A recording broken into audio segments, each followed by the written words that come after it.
the two-party preferred system.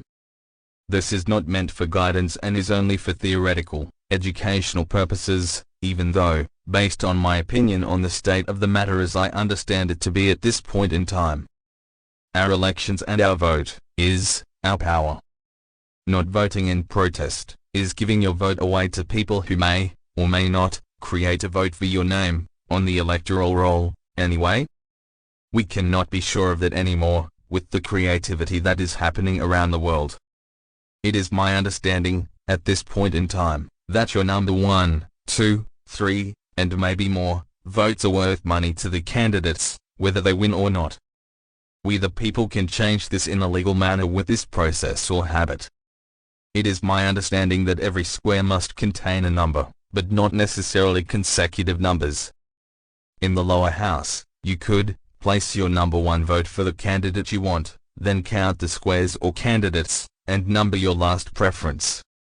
Then fill all of the remaining squares with the last place number. This will stop the 2 and 3 place getter, and maybe more, from receiving money, and therefore, not fund the parties you don't want to fund, or vote for anyway.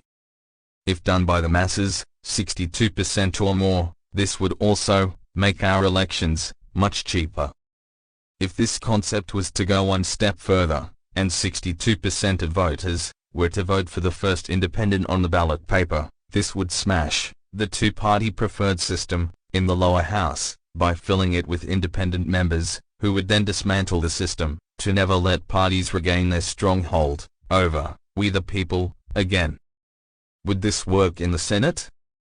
I believe you would have to vote for the first 12 independent Senate candidates in each state, or the first 2 in each territory, which makes it harder to do, but not impossible. But the same concept could work nearly as well, but, so long as you use the smaller parties to fill the void of independence, the main parties would learn from the lesson in the lower house, and the Senate would not be run by the major parties, allowing for the possible smashing of the two-party preferred system.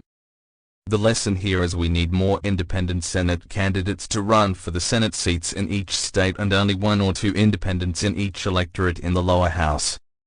This is a theory based on divine math and the golden ratio of decline, which equals 61.8% and precedes the tipping point of 62% at which everything changes.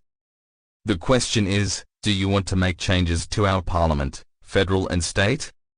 Even though this theory is totally honest, divine math in nature, I believe legal, and I am not promoting any candidate or party in any way, and because it would require 62% of we the people to understand, believe and act, this is the information that can break the political matrix in Australia. This video may be silenced when they find this is gaining too much interest for we the people.